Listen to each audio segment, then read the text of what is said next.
When most dads start camping, they ask the wrong question. And that question is, what gear should I buy? I actually think the better question is this: what problems am I trying to solve? After years of camping, and a lot of that camping with kids, I found myself reaching for the same 3 tools over and over again. Not because they're the most expensive or the most tactical or even the coolest, but because they solve about 90% of the problems I actually run into in the outdoors. So today, we're going to put that idea to the test.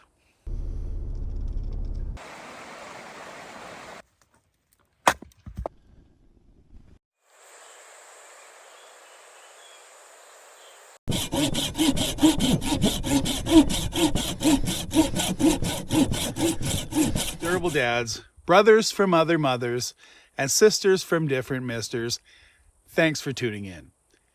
Instead of keeping you in the dark here, there are 3 tools that have earned a permanent spot in my outdoor kit. They are a folding saw, a small hatchet, and a good knife. Now, before anyone jumps into the comments, no, these aren't the fanciest versions money can buy. They're not premium Instagram gear, and they're definitely not the tools every YouTuber is trying to convince you to buy this week. They're simply the tools that have consistently solved real problems for me, and that's the key. These don't just live in my camp box, they live in my day pack. If I'm wandering away from camp with kids, heading down to the lake, making lunch somewhere, or setting up a quick coffee stop, these are the tools I want with me. So here's the tools laid out. And here's the objective: some way to cook lunch. And that some way is a simple DIY tripod, assembled with only these 3 S-tier utility tools and whatever loadout your pack is rocking du jour. More on that later. This is a simple project that just needs to get the job done, just like your tools. All right, let's get to it. Okay, so we're gonna want to have jute. I've chosen jute to put this together. Now, in my pack, of course I have jute. You'll want to note that all of these tools, including the mess kit, should fit in there and to be hanging off your day pack, so you can just strap this on, take your lunch, even your fishing rod, and take off, and you're set.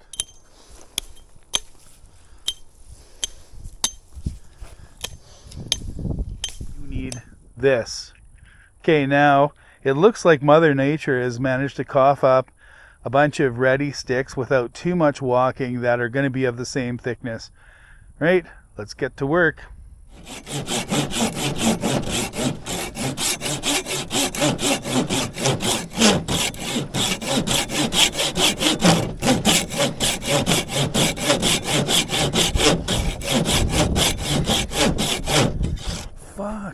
Change of plans. I gave up on drywood, way too brittle, the sawing's forever.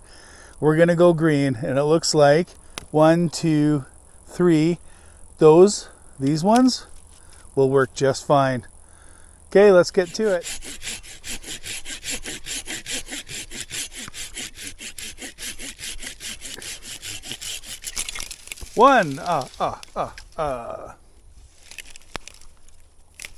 Close enough.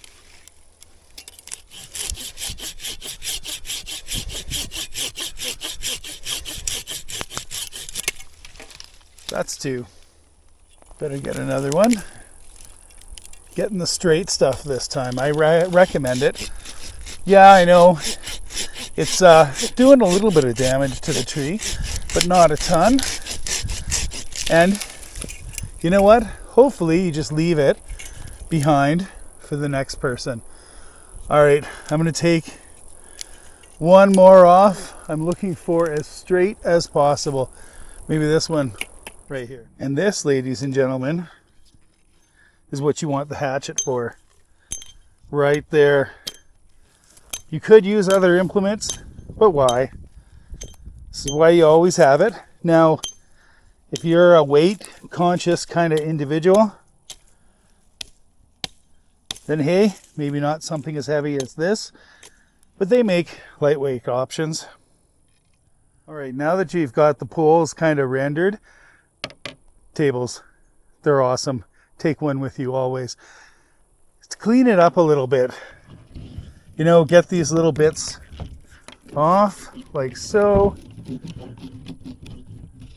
And if you want to be more of a purist, feel free, leave those on for decoration. But really, here's the optional part where I'd say the knife, obviously for cutting your jute. I'm going to use jute today instead of paracord. What you can do is kind of pick a spot and mark them right here. And do that on each one. And if you want, and I may or may not do this depending on time today, is just kind of do that all the way around. And it just gives a little bit of a trench or a little bit of a guide for when you're going to lash these together. Which is next? Okay, so I did end up putting the ridges through because I felt a little stabby. Anyways, this isn't a tutorial, but you've got your 3 poles, roughly the same length, relatively straight-ish, all laid out. And what you're going to want to do is take your jute and then just create a simple clove knot, slip it through,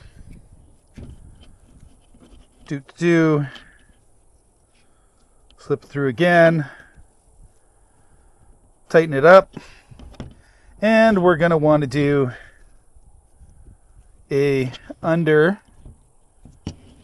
over kind of weaving about 6 times. So since that sounds incredibly boring, and this is totally on me, let's get to the fast forward part of this.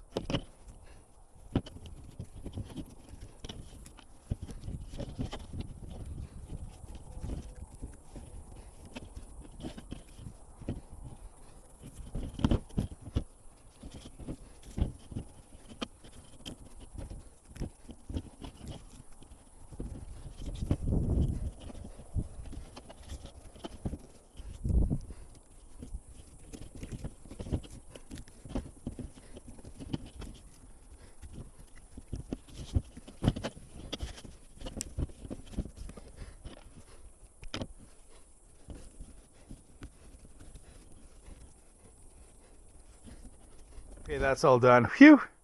Anyways, I like using jute simply because it's biodegradable.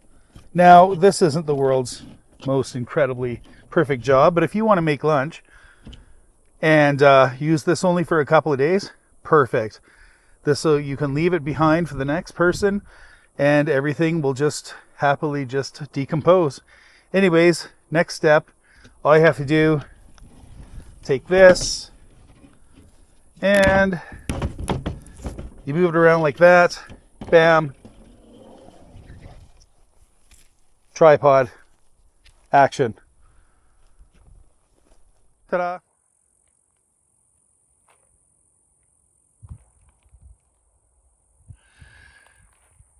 Well, I guess it's time for plan B. So here is my secret stash of rocks to build a fire pit.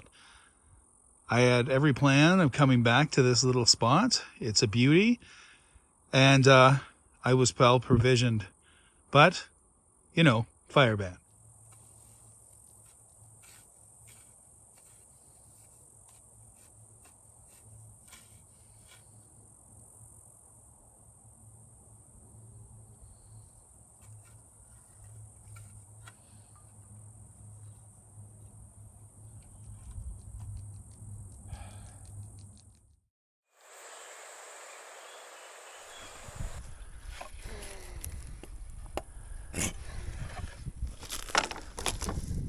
All right, some field notes. I think we're at 11, maybe 12. I don't know, I lost count. Anyways, whatever. Let's get to it. First note, don't use dry wood. I was trying to use something that was there and I didn't really have to expend a whole lot of energy. It's brittle, it's dry, it's a nightmare to cut. I ended up breaking a piece. Forget about it. So, you know, the trees made the noble sacrifice. Thanks, trees. And I built that. Now, it's got some curvature, sure. And you know what? If you watched a tripod build video, which I'm sure there's like 50,000 of them that are way better than mine, they're going to have straighter material. Again, they scouted it out, and it wasn't what this piece of Mother Nature decided to just give right now. And that's okay. Anyways, it came together quite nicely. It was simple. Maybe I want to take it home. Maybe I want to leave it out here. Anyways, that's tip number one. I guess 11.1 would be don't use dry wood. Use pliable, you know, green wood, which you're going to find plenteous of wherever you are, at least I assume. Okay, another big one is that you saw my tools, and they're not super expensive. Now, there's a whole frothing crowd of like fanatics that are all about, you know, knives. Oh, those are a bunch. Okay, axes, that's another bunch. And saws. So all three of these have their camps. So silky, everybody's, you know, silkies are the best. They're great. And you know what? My buddies have silkies, more than one. So I could take my Fiskars and, you know, do a head-to-head. But for what I'm processing and what I did today, it was more than enough.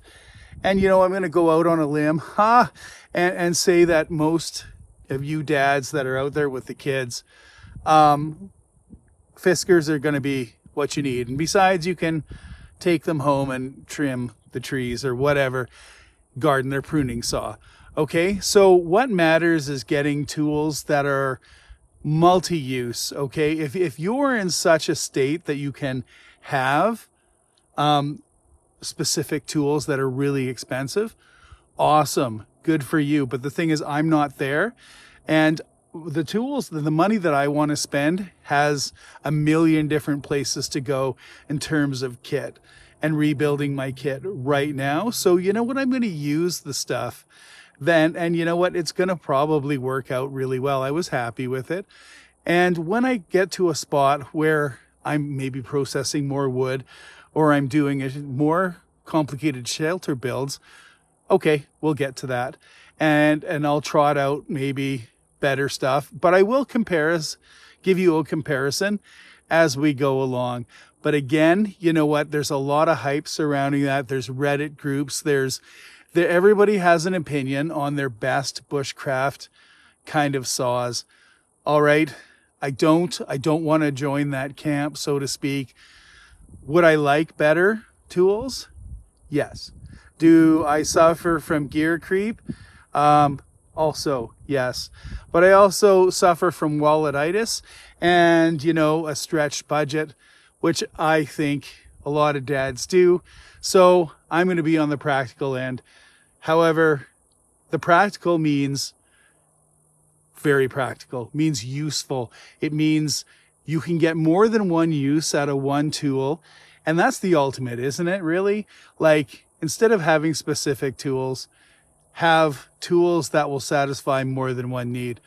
More bang for your buck. I don't know if you can see this, but the sky's pretty hazy. It's also super hot out right now. And the BC government has brought in a fire ban so hard that it's not just campfires, it is anything that creates spark. So there goes your biolights or your ghillie kettles. Yep, right out. So because I can't give you cozy, gratuitous fire footage, I'm going to give you pretend gratuitous fire footage. Eats your heart out. Okay, kids, if there's one thing I'd encourage new campers or dad weekend warriors to do, it's this. Start by solving problems of need, not collecting gear. Build a little, camp a little, cook a little, figure out what you and crew actually do outdoors and where you'd like to expand the adventure, what direction. Because experience has a funny way of showing you what matters and what doesn't. So these 3 tools, bush saw, hatchet, and good knife, won't solve every problem you'll ever encounter, but they'll solve an awful lot of them. And for me, that's exactly why they've earned a permanent place in my pack. Now, if this video helped you make one better decision, or maybe saved you from buying something you didn't need, do me a solid. Hit the like, subscribe if you're into practical outdoor adventures. And you know what? Share it with another dad who's also still building his kit. It really helps the channel, and it helps us making more content like this. Anyways, here's me keeping the coffee hot, the tools practical, and the fires, well, imaginary. Peace out, Scout.